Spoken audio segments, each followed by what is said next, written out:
डोळे मिटा आणि एका अथांग निळ्या समुद्राची कल्पना करा. पहाटेची वेळ आहे. सोनेरी सूर्याची किरणे पाण्यावर पडली आहेत. किनाऱ्यावर हजारो सीगल पक्ष्यांचा एक मोठा थवा जमलाय. एका मासेमारी करणाऱ्या बोटीतून समुद्रात माशांचे आणि ब्रेडचे तुकडे टाकले जात आहेत, आणि ते हजारो पक्षी एका छोट्याशा तुकड्यासाठी एकमेकांशी जीवघेणं भांडण करतायत. त्यांच्या आयुष्याचं ध्येय फक्त एकच आहे: पोटाची खळगी भरणं. उडणं म्हणजे फ्लाईंग हे त्यांच्यासाठी फक्त बोटीपासून किनाऱ्यापर्यंत जाण्याचं एक साधन आहे. त्या पलीकडे त्यांना काहीही माहीत नाही. पण या सगळ्या गोंधळापासून दूर, आकाशात खूप उंचावर, ढगांच्याही वर एक सीगल पक्षी एकटाच उडत आहे. तो अन्नासाठी भांडत नाहीये. तो उडतोय कारण त्याला उडण्यावर प्रेम आहे. त्याचं नाव आहे जोनाथन लिव्हिंगस्टन सीगल. नमस्कार मित्रांनो, आज आपण रिचर्ड बाख यांनी लिहिलेल्या एका अशा पुस्तकाची संपूर्ण कथा अनुभवणार आहोत, ज्याने साहित्याच्या जगात एक चमत्कार घडवला. मित्रांनो, तुम्हाला माहिती आहे का, 1970 साली जेव्हा रिचर्ड बाख यांनी ही कादंबरी लिहिली, तेव्हा 18 प्रकाशकांनी हे पुस्तक छापण्यास नकार दिला होता. ते म्हणाले, एका पक्षाची गोष्ट कोण वाचणार, यात काही अर्थ नाही. पण जेव्हा हे पुस्तक प्रकाशित झालं, तेव्हा त्याने गॉन विथ द विंड नंतरचे सगळे रेकॉर्ड्स मोडले. कोट्यावधी प्रती विकल्या गेल्या. का? कारण ही गोष्ट एका पक्षाची नव्हतीच. ही गोष्ट होती तुमच्या माझ्या अस्तित्वाची, मानवी मर्यादा आणि त्या पलीकडच्या अमर्याद क्षमतेची. पुढची काही मिनिटं आपण जोनाथनसोबत आकाशाची सफर करणार आहोत. आपण आपल्या मर्यादांचे साखळदंड तोडणार आहोत. तुमचे हेडफोन लावा, एका शांत जागी बसा आणि चला या अथांग आकाशात झेप घेऊया. जोनाथन हा इतर पक्ष्यांसारखा नव्हता. त्याला उडण्याच्या कलेत रस होता. तो रोज सकाळी आकाशात उंच जायचा आणि नवनवीन प्रयोग करायचा. वेग वाढवण्यासाठी पंख कसे वाळवायचे, सूर कसा मारायचा, याचा तो सतत अभ्यास करायचा.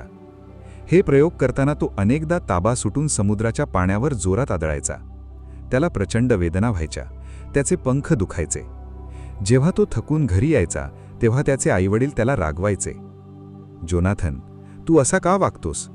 तू आपल्या थव्यासारखा सामान्य का राहू शकत नाहीस? बघ, तू अन्नाविना किती बारीक झाला आहेस. हा वेडेपणा थांबव. आईवडिलांच्या काळजीपोटी जोनाथनने ठरवलं, ठीक आहे, मी आजपासून सामान्य पक्षासारखा जगेन. दुसऱ्या दिवशी तो थव्यात गेला. ब्रेडच्या तुकड्यांसाठी भांडायला लागला. पण त्याला आतून प्रचंड गुदमरल्यासारखं वाटत होतं. तो स्वतःशी म्हणाला, हा वेडेपणा आहे. मला माझ्या आयुष्यात फक्त पोट भरणारा पक्षी बनून जगायचं नाहीये. मला आकाशाच्या मर्यादा ओलांडायच्या आहेत. आणि त्याच रात्री सीगल पक्ष्यांच्या इतिहासात जे कधीच घडलं नव्हतं, ते जोनाथनने केलं. सीगल पक्षी रात्री उडत नाहीत, कारण त्यांच्या डोळ्यांची आणि पंखांची तशी रचना नसते. पण जोनाथन रात्रीच्या अंधारात आकाशात गेला. त्याने ठरवलं की तो ससाण्यासारखे छोटे पंख करून उडेल. त्याने आपले मोठे पंख दुमडले आणि फक्त पंखांची टोकं उघडी ठेवली. त्याने आकाशात 2000 फूट उंचीवरून थेट खाली सूर मारला. ताशी 214 मैल वेगाने तो खाली आला. हा सीगल पक्ष्यांच्या इतिहासातला सर्वात मोठा वेग होता. त्याने मर्यादा मोडली होती. तो प्रचंड आनंदात होता. त्याला वाटलं, आता थवा म्हणजे द फ्लॉक त्याचं कौतुक करेल. आता सर्व पक्षी अन्नासाठी भांडण सोडून उडण्याचा आनंद घेतील. दुसऱ्या दिवशी सकाळी जेव्हा तो किनाऱ्यावर गेला, तेव्हा तिथलं वातावरण खूप गंभीर होतं. थव्याच्या प्रमुखाने त्याला मध्ये उभं केलं. याला त्यांच्या भाषेत सेंटर फॉर शेम असं म्हणायचे. प्रमुख कडाडला, जोनाथन लिव्हिंगस्टन सीगल, तू आपल्या जुन्या नियमांचं उल्लंघन केलं आहेस. तू थव्याची बदनामी केली आहेस. आपल्याला जगण्याचं उद्देश माहीत नाही. आपल्याला फक्त एवढंच माहीत आहे की आपण इथे खाण्यासाठी आणि जिवंत राहण्यासाठी आलो आहोत. आजपासून तुला आपल्या समाजातून बहिष्कृत करण्यात येत आहे. तुला दूरच्या फार क्लिफ्सवर एकटं मरावं लागेल. जोनाथनला धक्का बसला. तो म्हणाला, अरे, मी जीवनाचा अर्थ शोधलाय. आपण अज्ञानातून बाहेर येऊ शकतो. आपण स्वतःला शोधू शकतो. पण कुणीच त्याचं ऐकलं नाही. हजारो पक्ष्यांनी त्याच्याकडे पाठ फिरवली. मित्रांनो, विचार करा, आपल्या आयुष्यातही असंच होतं ना? जेव्हा आपण एखादं वेगळं स्वप्न बघतो, मग ते स्टार्टअप असो, एखादी वेगळी कला असो, तेव्हा आपला समाज, आपलेच लोक आपल्याला सांगतात, वेडेपणा करू नकोस, साधी नोकरी कर, लग्न कर आणि सेटल हो. समाज नेहमी बदलाला घाबरतो. जोनाथनच्या थव्याला जोनाथनचा राग आला नव्हता. त्यांना त्यांच्या अज्ञानाची भीती वाटत होती. जोनाथनला समाज सोडल्याचं दुःख नव्हतं, पण समाज सत्य स्वीकारायला तयार नाही याचं दुःख होतं. तो एकटाच त्या दूरच्या कड्यांवर उडून गेला. त्याने तिथे एकटेपणात अनेक वर्ष घालवली, पण तो दुःखी नव्हता, कारण तो रोज आकाशात नवीन गोष्टी शिकत होता. अनेक वर्ष निघून जातात. जोनाथन आता म्हातारा झालाय, पण उडण्याच्या कलेत तो परिपूर्ण झाला आहे. एक रात्र तो आकाशात उडत असताना अचानक त्याच्या बाजूला 2 तेजस्वी सीगल पक्षी येतात. त्यांच्या अंगातून प्रकाश बाहेर पडत असतो. ते म्हणतात, आम्ही तुझे भाऊ आहोत जोनाथन. आम्ही तुला तुझ्या खऱ्या घरी म्हणजे हायर प्लेनला न्यायला आलो आहोत. जोनाथन यांच्यासोबत आकाशात आणखी वर एका नव्या डायमेन्शनमध्ये जातो. इथे त्याला वाटतं की हा स्वर्ग आहे. इथे त्याची भेट होते एका वयस्कर आणि अतिशय ज्ञानी पक्षाशी, चियांगशी. चियांग आणि जोनाथन यांचा संवाद या पुस्तकाचा आत्मा आहे. जोनाथन विचारतो, चियांग, स्वर्ग कुठे आहे? चियांग हसतो आणि म्हणतो, Jonathan, heaven is not a place and it is not a time. Heaven is being perfect. स्वर्ग ही कोणतीही जागा नाही किंवा ती वेळ नाही. स्वर्ग म्हणजे परिपूर्णता, परफेक्शन. चियांग त्याला शिकवतो की आपला वेग हा ताशी 200 किंवा 1000 मैल असण्यात नाहीये. खरा वेग म्हणजे विचार आहे. Perfect speed is being there. परिपूर्ण वेग म्हणजे तिथे आधीच पोचलेला असणं. तुझं शरीर म्हणजे दुसरं काहीही नसून तुझ्या विचारांचे एक भौतिक रूप आहे. जर तू विचार केलास की तू आता दुसऱ्या ग्रहावर आहेस, तर तू तिथे पोहोचशील. चियांग जोनाथन समोर एका क्षणात गायब होतो आणि दुसऱ्या क्षणी पुन्हा हजर होतो. याला आपण टेलिपोर्टेशन म्हणतो. चियांग त्याला सांगतो की स्वतःला या हाडा मांसाच्या शरीरात मर्यादित समजू नकोस. तू अमर्याद आहेस. अनेक महिन्यांच्या सरावानंतर जोनाथन विचारांच्या वेगाने उडायला शिकतो. तो स्वतःच्या मर्यादा पार करतो. इथे रिचर्ड बाग माणसाच्या मानसिक मर्यादांवर भाष्य करतात. आपण स्वतःला सांगतो, मी हे करू शकत नाही, माझ्याकडे तेवढे पैसे नाहीत, मी हुशार नाही. आपण आपल्या विचारांना साखळे दंडात बांधून ठेवलंय. ज्या क्षणी तुम्ही स्वतःला मुक्त समजता, त्या क्षणी तुम्ही खऱ्या अर्थाने मुक्त होता. काही काळानंतर चियांग हा भौतिक देह सोडून प्रकाशात विलीन होतो. पण जाताना तो जोनाथनला एक शेवटचा संदेश देतो, कीप वर्किंग ऑन लव्ह, म्हणजे प्रेमावर काम करत राहा. जोनाथन आता त्या उच्च जगात पूर्णपणे सुखी आहे, पण त्याला चियांगचे शब्द आठवतात, प्रेमावर काम करत राहा. जोनाथनला अचानक पृथ्वीवरच्या त्या अज्ञानी थव्याची आठवण येते, ज्यांनी त्याला बहिष्कृत केलं होतं. त्याला वाटतं, कदाचित तिथे खाली माझ्यासारखाच एखादा तरुण पक्षी असेल ज्याला उडायचं असेल आणि समाज त्याला वेड्यात काढत असेल. मला त्याच्यासाठी परत जावं लागेल. हा खरा मोक्ष आहे मित्रांनो. स्वतःला ज्ञान मिळाल्यावर ते इतरांना देण्यासाठी पुन्हा अंधारात परत येणे. याला बौद्ध तत्वज्ञानात बोधिसत्व अवस्था म्हणतात. जोनाथन पृथ्वीवर परत येतो आणि तिथे त्याला एक तरुण रागीट सीगल भेटतो. त्याचं नाव आहे फ्लेचर लिंड सीगल. फ्लेचरला सुद्धा थव्याने बहिष्कृत केलेलं असतं. फ्लेचर प्रचंड रागात असतो. मी त्यांना दाखवून देईल, मी त्यांच्यापेक्षा श्रेष्ठ आहे. जोनाथन फ्लेचरच्या बाजूला उडत येतो आणि अत्यंत शांतपणे म्हणतो, फ्लेचर, त्यांच्यावर रागवू नकोस. त्यांनी तुला बहिष्कृत करून स्वतःचंच नुकसान केलं आहे. त्यांना क्षमा कर आणि त्यांना उडायला शिकव. जोनाथन फ्लेचरला आपला पहिला विद्यार्थी बनवतो. हळूहळू समाजातून बहिष्कृत झालेले अजून 6-7 पक्षी जसे की चार्ल्स रोलँड, कर्क मेनार्ड जोनाथनकडे येतात. जोनाथन त्यांना फक्त उडण्याचं तंत्र शिकवत नाही, तो त्यांना स्वातंत्र्य म्हणजे काय हे शिकवतो. एके दिवशी जोनाथन आपल्या शिष्यांना सांगतो की चला आपण थव्याकडे परत जाऊया.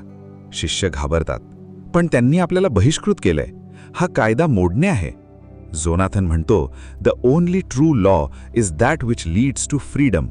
म्हणजे जो नियम स्वातंत्र्याकडे घेऊन जातो तोच एकमेव खरा कायदा असतो. जोनाथन आणि त्याचे शिष्य त्या हजारो पक्ष्यांच्या थव्यावर जाऊन अत्यंत सुंदर आणि वेगाने उडण्याची प्रात्यक्षिका करतात. थवा सुरुवातीला त्यांच्याकडे दुर्लक्ष करण्याचा प्रयत्न करतो, पण तरुण पक्षी लपून छपून त्यांच्याकडे बघतात. हळूहळू काही पक्षी थवा सोडून जोनाथनकडे उडायला शिकायला येतात. पण एक दिवस एक भयंकर घटना घडते. उडण्याचा सराव करताना एका लहान पक्षाला वाचवण्याच्या प्रयत्नात फ्लेचर थेट एका मोठ्या खडकावर ताशी 200 मैल वेगाने आदळतो. सगळ्यांना वाटतं फ्लेचर मेला. फ्लेचरला जाणवतं की तो मृत्यूच्या दारात आहे. पण तिथे अचानक जोनाथनचा आवाज येतो, फ्लेचर, तुला इथे राहायचंय की माझ्यासोबत उडायचंय? फ्लेचरला धक्का बसतो आणि तो खडकावरून जिवंत उभा राहतो, कारण जोनाथनने त्याला शिकवलेलं असतं की शरीर हा फक्त एक भ्रम आहे.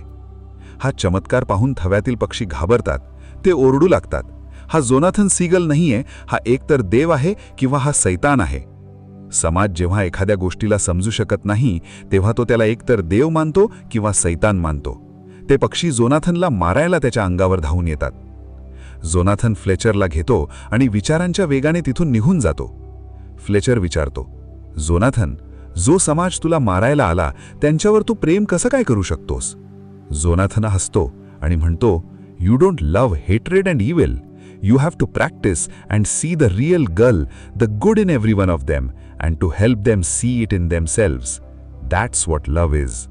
तू त्यांच्या द्वेषावर प्रेम करत नाहीस, तू त्यांच्या आतल्या खऱ्या आणि चांगल्या पक्षावर प्रेम करतोस आणि त्यांना तो चांगुलपणा ओळखायला मदत करणे, हेच खरं प्रेम आहे.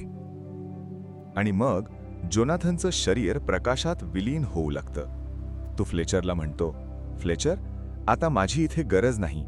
आता तू या थव्याचा शिक्षक आहेस. फक्त माझ्याबद्दल अफवा पसरवू देऊ नकोस. त्यांना सांग की मी देव नाहीये, मी फक्त एक सीगल आहे ज्याला उडायला आवडत होतं. जोनाथन हवेत नाहीसा होतो. फ्लेचर एकटा राहतो, पण आता त्याला भीती वाटत नसते. तो नव्या विद्यार्थ्यांकडे बघतो आणि त्याला त्यांच्या डोळ्यात तोच प्रकाश दिसतो जो जोनाथनच्या डोळ्यात होता. फ्लेचर आपला नवीन प्रवास सुरू करतो. मित्रांनो, जोनाथन हवेत नाहीसा झाला. फ्लेचर लेंड सीगलने आपला नवीन प्रवास सुरू केला. कथा इथे संपली, पण आपला खरा प्रवास आता सुरू होतोय. गेली कित्येक मिनिटं आपण एका पक्षाची गोष्ट ऐकत होतो. पण खरं सांगा, डोळे मिटून विचार करा, हा सीगल पक्षी कोण आहे? हा सीगल पक्षी म्हणजे तुम्ही आहात, मी आहे. आणि तो थवा कोण आहे?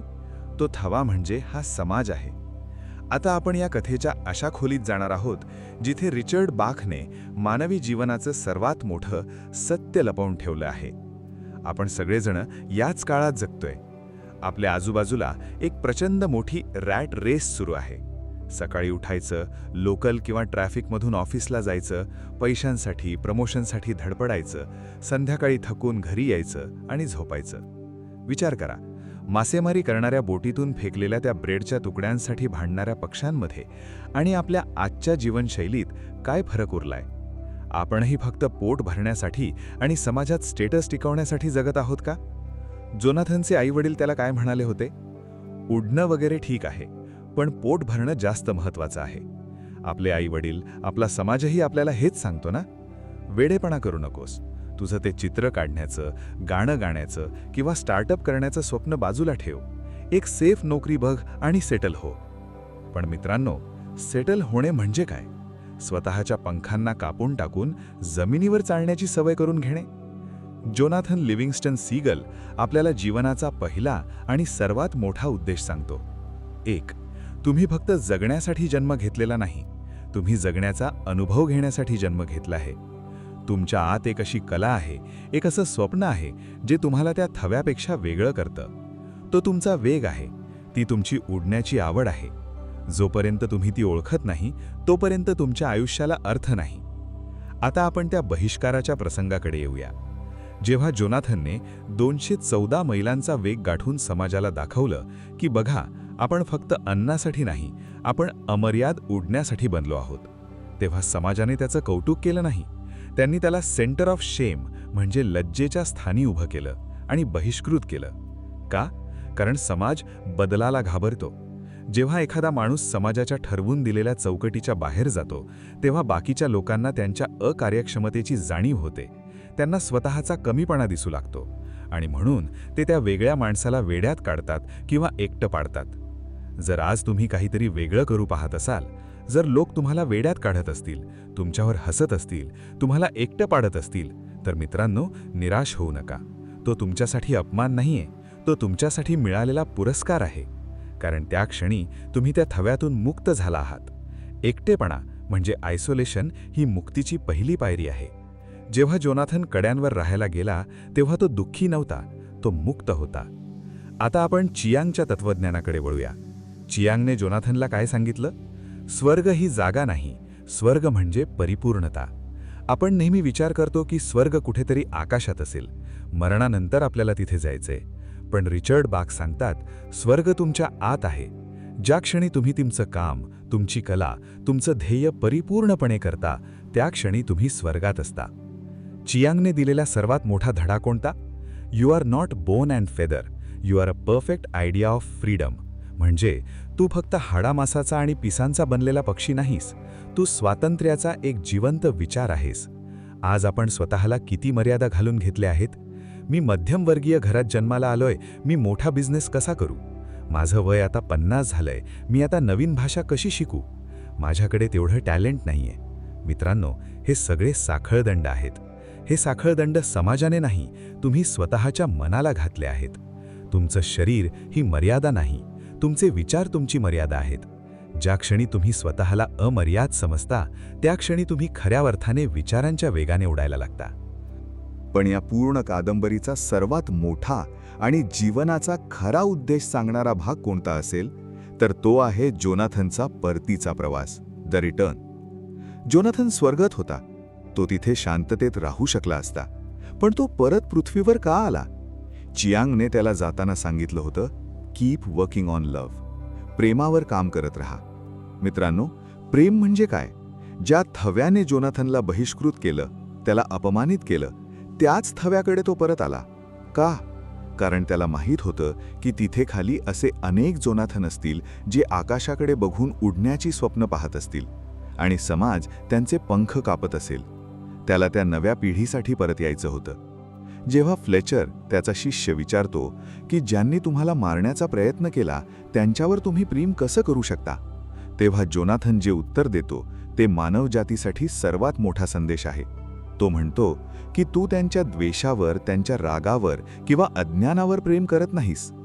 तू त्यांच्या आत दडलेल्या त्या खऱ्या, अमर्याद आणि शुद्ध पक्षावर प्रेम करतोस, आणि त्यांना त्यांच्या आतला तो चांगुलपणा बघायला मदत करणे हेच खरं प्रेम आहे. मित्रांनो, हा आहे मानवी जीवनाचा अंतिम उद्देश. आपण स्वतः शिकतो, संघर्ष करतो, पैसे कमवतो, यश मिळवतो, पण हे सगळं स्वतःपुरतं ठेवलं तर त्याला काहीच अर्थ नाहीये. खरा मोक्ष, खरी मुक्ती तेव्हाच मिळते जेव्हा तुम्ही स्वतः शिखरावर पोहोचल्यानंतर अंधारात चाच पडणाऱ्या एखाद्या फ्लेचरला हात देण्यासाठी पुन्हा खाली येता. तुम्हाला जोनाथन सीगल बनायचंय तर तुम्हाला क्षमा करावी लागेल. ज्या लोकांनी तुम्हाला मागे खेचलं, तुम्हाला समजून घेतलं नाही, त्यांच्यावर रागवू नका. ते अज्ञानी आहेत. त्यांना उडण्याचा अर्थच माहीत नाहीये. त्यांच्याबद्दल मनात राग ठेवून तुम्ही उडू शकणार नाही. राग हे एक मोठं ओझं आहे. ते ओझं खाली ठेवा, त्यांना माफ करा आणि त्यांना उडायला शिकवा. मित्रांनो, आजचा हा प्रवास आपण इथे थांबवत आहोत. पण आज रात्री जेव्हा तुम्ही झोपायला जाल तेव्हा डोळे मिटून स्वतःला 2 प्रश्न नक्की विचारा. पहिला, माझ्या आयुष्यातला तो वेग कोणता आहे? माझं ते पॅशन कोणतं आहे जे करताना मला वेळेचं, भुकेचं आणि तहानेचं भान राहत नाही? दुसरा, मी अजूनही त्या ब्रेडच्या तुकड्यांसाठी, म्हणजेच फक्त पैशांसाठी आणि समाजाला दाखवण्यासाठी भांडत आहे का? की मी खरंच माझे पंख पसरून आकाशात झेप घेतली आहे? रिचर्ड बाक यांचं जोनाथन लिव्हिंग्स्टन सीगल हे फक्त काही पानांचं पुस्तक नाहीये. हा एक आरसा आहे जो तुम्हाला तुमच्या खऱ्या, अमर्याद अस्तित्वाची ओळख करून देतो. हे पुस्तक नक्की वाचा. या पुस्तकाची लिंक मी खाली डिस्क्रिप्शनमध्ये आणि कमेंट सेक्शनमध्ये पिन केली आहे. त्यावर क्लिक करून तुम्ही हे अप्रतिम पुस्तक आजच घर बसल्या मागवू शकता. तुमच्या आत तो जोनाथन दडलेला आहे, त्याला जागं करा. लोकांच्या काय म्हणतील या भीतीचे साखळदंड आज आणि आत्ता तोडून टाका. तुम्ही अमर्याद आहात. आकाश ही तुमची मर्यादा नाहीये. आकाश ही फक्त तुमची सुरुवात आहे. The sky is not the limit, it's just the beginning. तुम्ही तुमचा अतिशय मौल्यवान वेळ या एपिसोडला दिलात, त्याबद्दल अत्यंत आभारी आहे. हा एपिसोड तुम्हाला कसा वाटला? तुमच्या आतल्या जोनाथनला आज जाग आली का? हे मला कमेंट्समध्ये किंवा मेसेज करून नक्की सांगा. आणि हो, हा पॉडकास्ट त्या प्रत्येक व्यक्तीपर्यंत पोहोचवा जो आयुष्याच्या शर्यतीत थकला आहे, ज्याला वाटतंय की त्याचं आयुष्य फक्त पोट भरण्यापुरतं उरलं आहे. त्यांना सांगा की त्यांचे पंख अजूनही उडण्यासाठी तयार आहेत. तोपर्यंत स्वतःच्या पंखांवर विश्वास ठेवा, प्रेमावर काम करत रहा आणि नेहमी आनंदी रहा. भेटूया पुढच्या एपिसोडमध्ये एका नवीन पुस्तकासोबत आणि एका नवीन जीवनदर्शनासोबत. धन्यवाद आणि एका अतिशय मुक्त, अमर्याद आणि यशस्वी जीवनासाठी तुम्हाला खूप खूप शुभेच्छा.